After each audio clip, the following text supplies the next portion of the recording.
Hey, this is Jamie, she's Uso-chan, and we have Medievil on the PS1.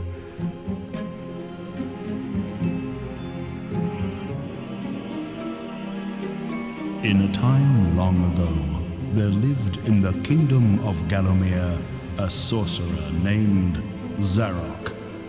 This arrogant, pitiless man hated his fellow citizens for their simple and peaceful ways. So he raised an army of demons and set out to take the realm for his own. As you do. The king's champion, Sir Daniel Fortesque, led the militia into battle against this unholy horde. Songs are still sung of how he spearheaded the charge deep into the accursed multitude, how demons fell before him like wheat before the scythe, and how at last, though mortally wounded, he destroyed the sorcerer utterly. Fortesque went down in history that day as the hero of Gallowmere, and a time of peace began, which was to last for 100 years. And then the sorcerer returned. Alright, we'll let the intro play out, and then we'll do some introductions to the game.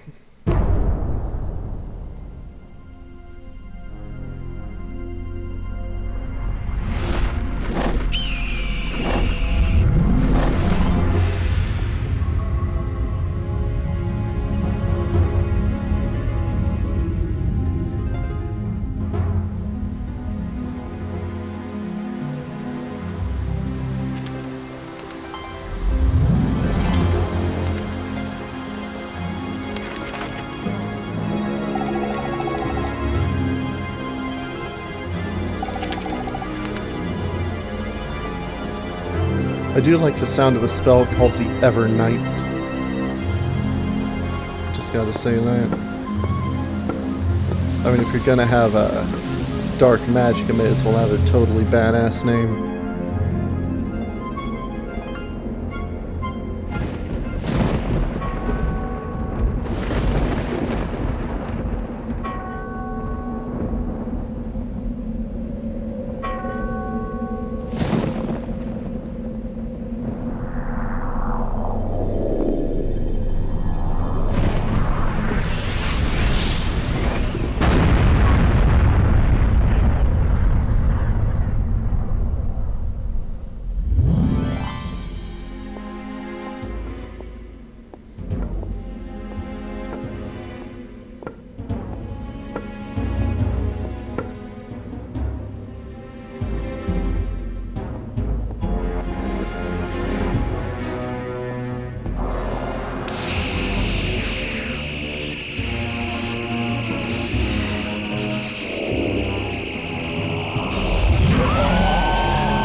I also have to point out just how excellent all of the music in this game is. Get ready for a banging soundtrack here.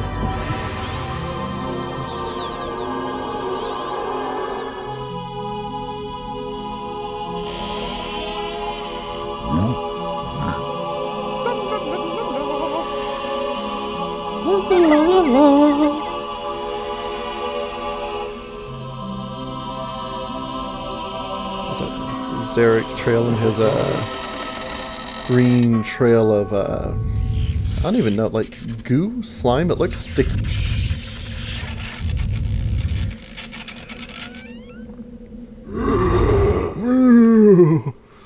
Alright, so yes, as I said before, this is Medievil for the PS1. It came out at the end of 1998 in America and Europe, and early 99 in Japan, I do believe.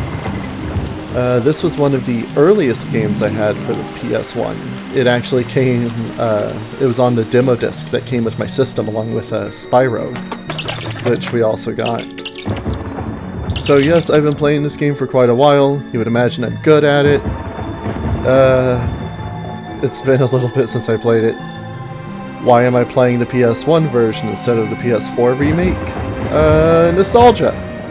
I mean, this is like my first video on the channel, so of course I'm going to want to play one of my old favorites. little more story here.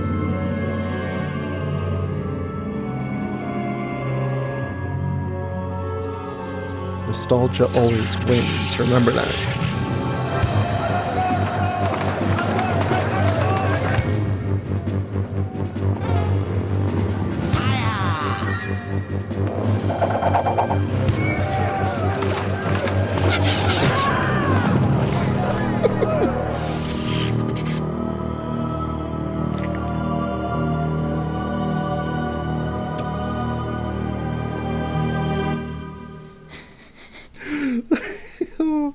Dan is so adorable. You have to love Dan. Oh, he's just so cute. It has risen again, Sir Daniel Fortesque. See? The hero of Gallowmere who fell at the first charge. The fog of war and the shrouds of time conspire to turn the arrow fodder into the saviour of the day. But we knows better.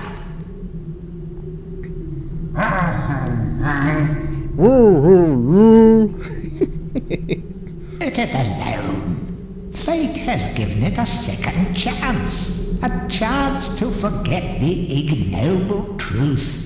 A chance to defeat Zarok and live up to the legend. We hopes it does well.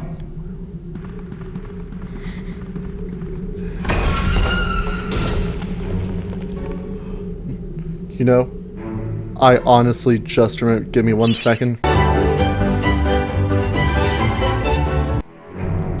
Don't worry, we'll cut that out of editing. Little controller problem.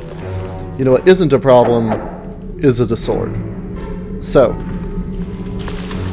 here's Dan's crypt. It's really just like the tutorial level, and the books are tutorial books. I'm going to try to remember to read the books in the actual levels. Must be out of shape after 100 years lying on your back. Yeah, the books have a lot of good story in them, actually, especially in the later levels. So I'm gonna really make a concerted effort to read those. This here's a star rune, you know, because it has a picture of a star. We use those to open the gates over here. Yellow rune, yellow hand. Star rune required. We're already standing here. Let's get the life bottle. So, up at the top of the screen, we have 300 health. That's 1 life bar. When that runs out, we're dead. But if we have a life bottle, and the health bar runs out, it pulls the health out of that bottle into the life bar. So it's another life bar, essentially. Dan can run, he can jump, he can swing and spin. He can do a charge thing, kind of like a Zelda maneuver. And then we just got throwing daggers. A ranged weapon. When you charge it up, he throws 3 of them. It's nice. We'll switch back to the sword for now. Jump over the tiny river. I can't tell you how many times I fall into that river. I mean, you can't die in it. It's the tutorial. But it's still embarrassing.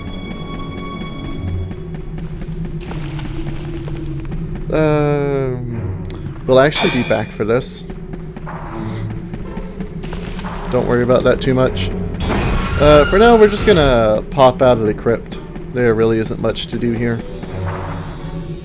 The green magic trail indicates at the end of the level, so this will bring us to the world map.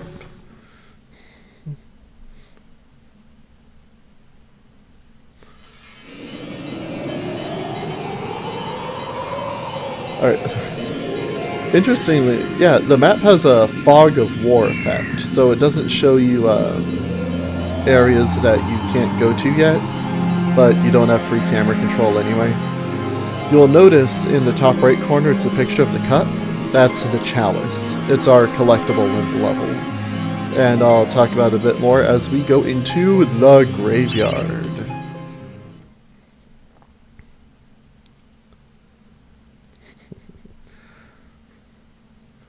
I remember I really loved this game as a kid. It didn't creep me out or anything. Medieval isn't a scary game. It's got some spooky elements, to be sure. But even then, it's mostly like gothic horror. It's stylized. It's not like Dead Space or anything. Almost a little Tim Burton, if you will. Hi, Dan. Dan looks at the camera. Oh, I love Dan. Welcome back to your beloved Gallowmere. The stinking dead have risen up to dance with the lifeless living, and they want to do it over your dead body. Yeah, let's see him try as I take damage to the first enemy here.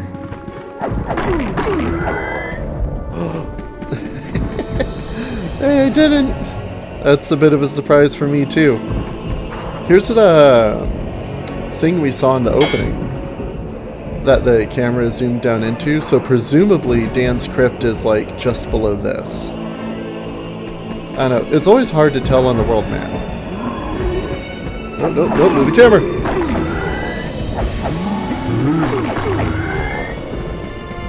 I should also point out the camera. It's a PS1 camera.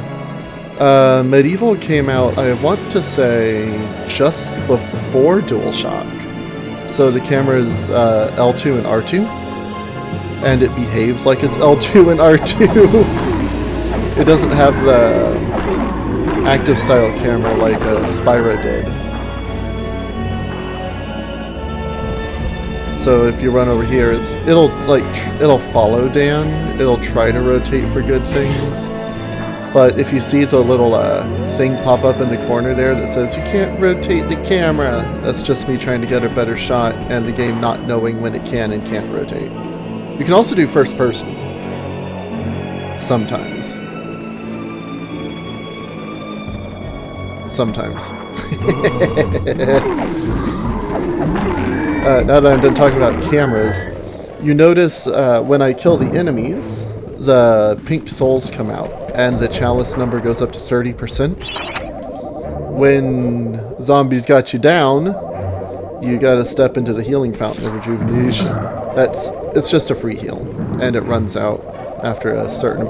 I don't remember the number for when it runs out. It gets you, a handful of life bottles worth. But as I was saying before, I so rudely interrupted myself. You need to kill enemies to get the chalice up to 100%, and then you can collect it, and we get a new weapon and such. Upgrades. Good shit. Also, adorable little hands.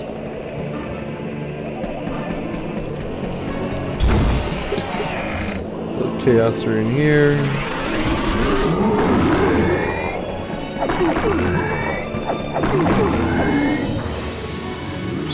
Got another book.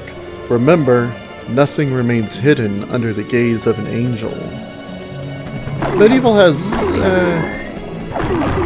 some, I'd say light puzzles, but some of it gets to be pretty bullshit, honestly. The object here is the chalice. Every time you dispatch an enemy, the chalice fills a little more. When it's full, we can go to the Hall of Heroes. There's a chalice in every region of Gallowmere. They're hidden or well guarded. Only a true hero will collect the full set. So yeah, we're at 70, is that 3%? 75%? You can't pick it up till it's full. I think you could pick it up early in the PSP remake, Resurrection. Or yes, that's really more of a reimagining, isn't it?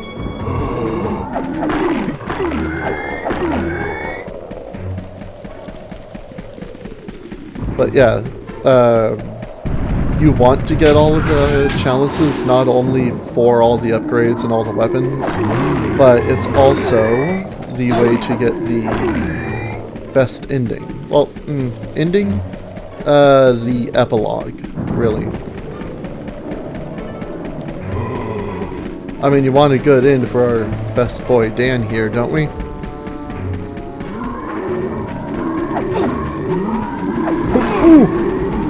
Right after I say that, immediately mutilate Dan with zombies. Zombies wearing khakis. We're backtracking here. I'll fall down here. So I'll read the book now. The living world lies beyond these skull gates. The master of the hilltop mausoleum, the stained glass demon, has possession of the skull key. So yeah, no getting through here. I am going to not fall off the edge this time. There's a little bit of a secret over here. Treasure. I'm gonna jump on this grave, excuse me. Oh, sorry, I need to borrow you again. Okay. Turn the angel, so she opens the gate. Because angels are always watching you. Always watching you.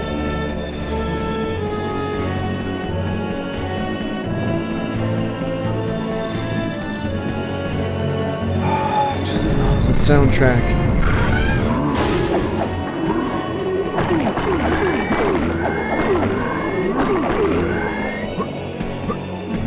There really isn't much point to killing enemies after you get the chalice, but it is fun, as psychopathic as it sounds. Combat's fun in this game. The silver gargoyles are merchants, so we'll stock up on some daggers.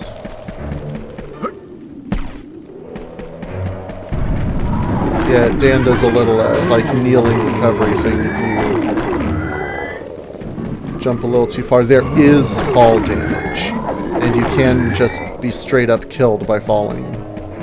Not even off an edge, just, like, hitting the ground from too far. So you need to be careful of that.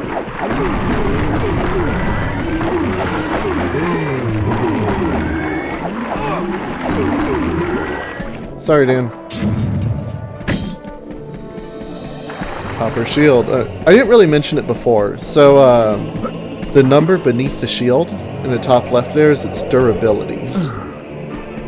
Attacks have, like... I think the shield takes the same amount of damage your health bar would. You know, I never actually tested it. So, after the shield takes 150 damage, it's destroyed. Gone. Gotta find a new one. Tread softly. Zarok awaits beyond these gates. The master meets with the demon from the mausoleum, hatching plots of purest evil. Purest evil. To make themselves scarce.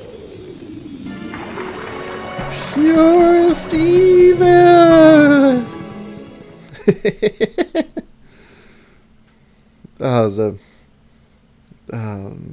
You just got... I love this game.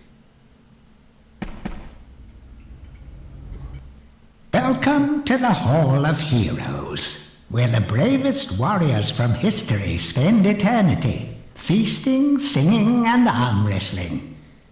If they think you're worthy enough, you may be able to persuade them to give you a new weapon. Yes. The vast majority of our arsenal is going to come from the Hall of Heroes.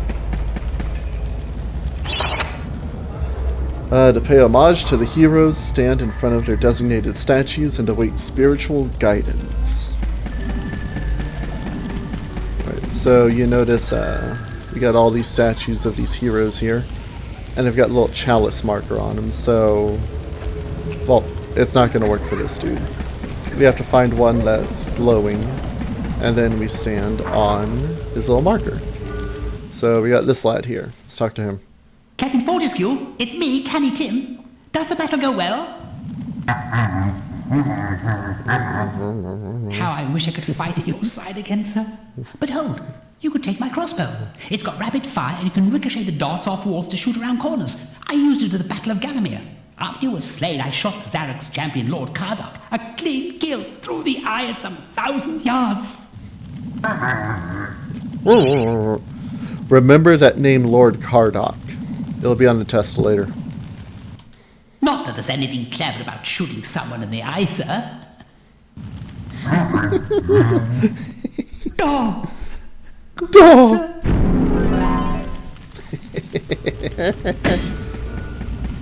Found crossbow. Shoots a lot faster than the throwing daggers. I'm honestly not sure I think it does more damage too, but it doesn't have a charge attack. So we'll save that for later. There actually isn't a whole lot of use for ranged weaponry pretty early in the game, unfortunately. So you start out getting these ranged weapons and you're just better off with your sword.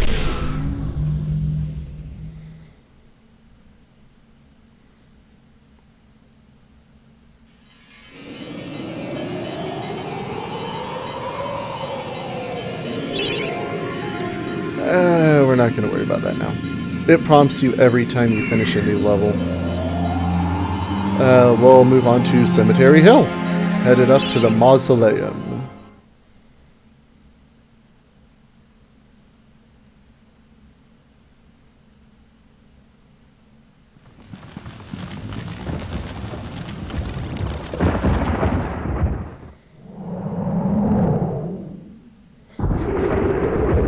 Dim sound effects.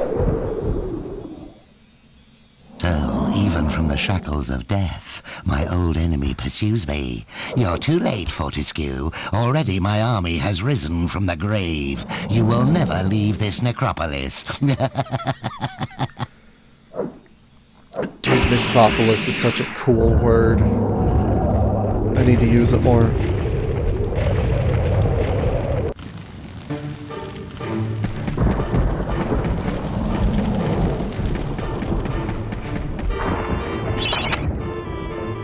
So, some obstructions can be smashed down with clubs and certain other weapons. Try experimenting.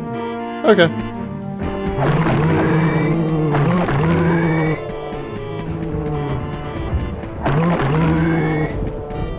Kill some zombinos. We're gonna head over here first. We got some rocks in the way here. We got some rocks rolling down the hill into this lava pit. I almost called it a magma pit. There's a difference. And we gotta step off. I'm explaining things to the viewers, zombie. The chest over there with the skull and crossbones doesn't have an actual item in it. It's a bomb. Which is great for killing enemies, pulping enemies actually. But you also take damage from it, so you want to watch out. There's a life vial. I think I'll save it for now. And another merchant. We actually want to buy crossbow bolts.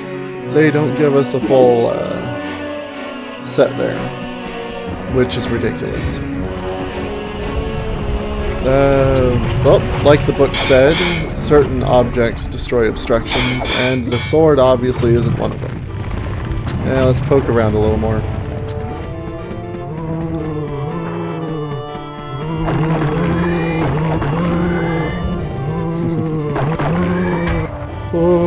Whoa.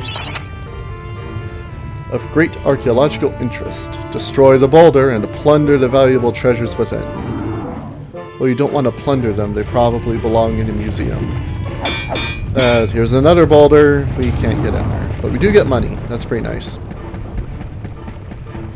So then you say, oh, you can't get over there, past the lava pit, you can't get in there, what do we do? Honestly, we are going to go for that treasure chest right there, which means braving the rolling boulders. I don't think, just go! Ah! Oh no! Oh, come on, Dan. Yes! Aha, right down. Nice. Ooh, we got a new type of zombie here. They just kind of, they don't have heads, as you can see, so they just charge in a straight line, more or less, until they hit something. Usually you. They deal a ton of damage, too. So the club is a crude but effective weapon. Bash with it, burn with it, but beware, one bash too many and it'll break. So in this chest we have the club, which also has durability like a shield. So we don't want to go all pulp happy with it. But we do want to break the boulder over here. And yes, the club is made of wood, so it can be lit on fire. To light enemies on fire, and solve some puzzles. But we also don't want to run its durability down. You know, wait, I'm going to switch to the daggers, because when you talk to him, it forces you to this angle, and the sword covers his face. Design. Fresh air. We hate these dark old caves and their filthy stench of old witches. A coven of the warty old hags lived here once. Unholy fires burning all night while they brewed up unspeakable muck in their cauldrons. They moved on years back, but the smell still makes our eyes sting. Old, stinky witches. Witches, you got them stinky witches. Ah! I was singing about stinky witches and paid the price. Also, I'll try not to subject you to my singing too much. I'll also try to walk through the store. Hey! At least one of those two things was successful. Alrighty. A Guide to Covens. For witches and witchcraft enthusiasts, I will be reading this, it's important. A witch's coven would reach the height of its power only when all of their sacred flames were alight. Witches have been known to offer help to the questing adventurer, yet they are a reclusive people and have to be summoned by the aid of mystic charms or talismans. Let it be known that help from a witch is rarely given freely, and the witch will more often than not make a request of the adventurer before any such help is given. If seeking to summon a witch, remember that they are quite territorial. Any signs of previous witch activity in an area is good indication that a witch can be called upon.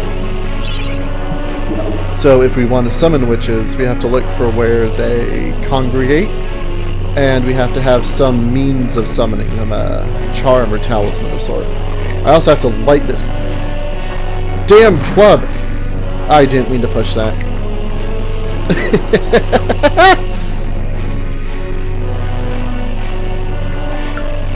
There we go.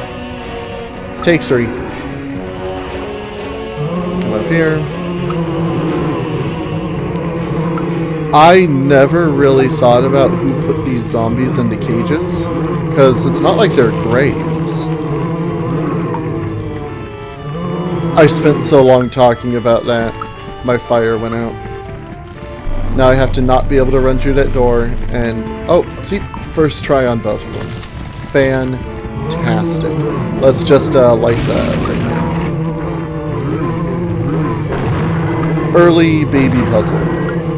Trust me, they'll get a little ridiculous later. The club is a good weapon. You can just like insta-mulch most enemies if you get a solid hit on them. But the durability just makes it totally not really worth it. We got 100% of the chalice, and it's fortunately right here. Pick up this energy vial. Shield. I need to be more cognizant that I have a shield. I usually don't use the shield a lot until later game, honestly. And a witch talisman. So now we can summon the stinky witches if we find a place where they hang out. That is a quest progression. Or is it progression? Yes, it is. I want to say. No, actually, I don't think you have to have the witch's talisman to finish it. There. I was thinking about stinky witches and I almost ran right into that boulder. This game has some parts like that that are off to the side, and the item that you pick up is required for the story, but they don't tell you. So that can be a little frustrating to new players. Let's go! You can break the brown ones, but the red ones are indestructible and will even roll down the stairs sometimes.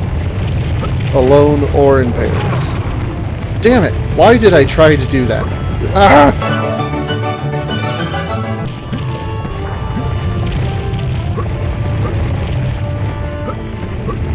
Sorry, that... There will be a little cut there. The danger of recording during the day is the interruptions.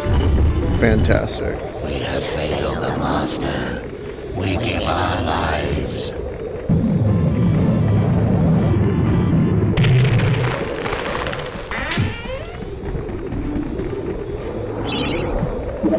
So those lads are gone. The book here, the adventurer would be wise to be thorough in the exploration of an area. Hidden locations reap great rewards. Like I said, some levels have hidden areas, like where we got the witch talisman, and some of them are even important. Which is pretty bullshit, but what'll you do? It's at the late 90s. Here's the Hilltop Mausoleum.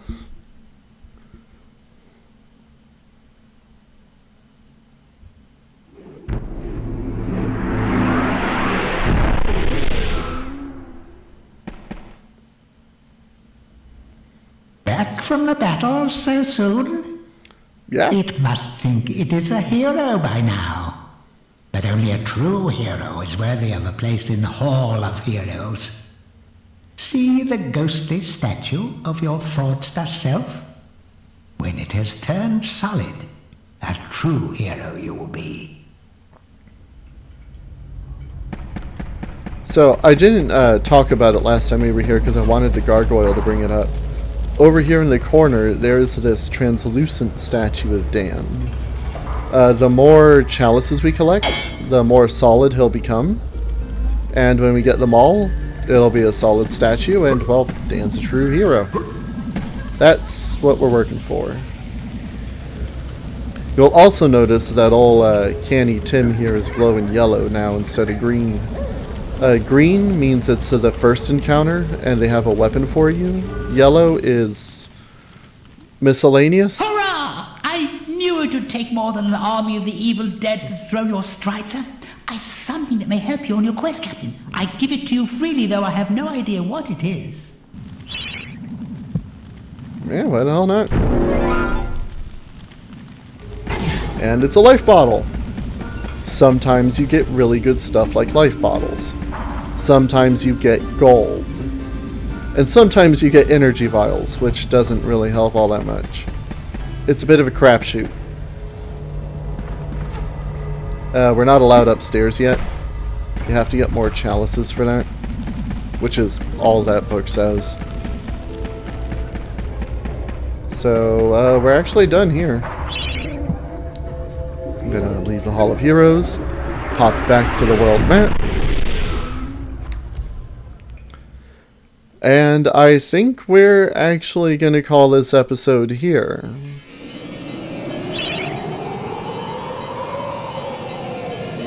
Next time, we're going to head to the Hilltop Mausoleum, confront the stained glass demon for the skull key, and figure out what's up with all this purest evil. What are some of your favorite games from the late 90s? Let me know. Pop it in the comments down below. If you subscribe to the channel, you'll find out when the new Medieval episodes come up.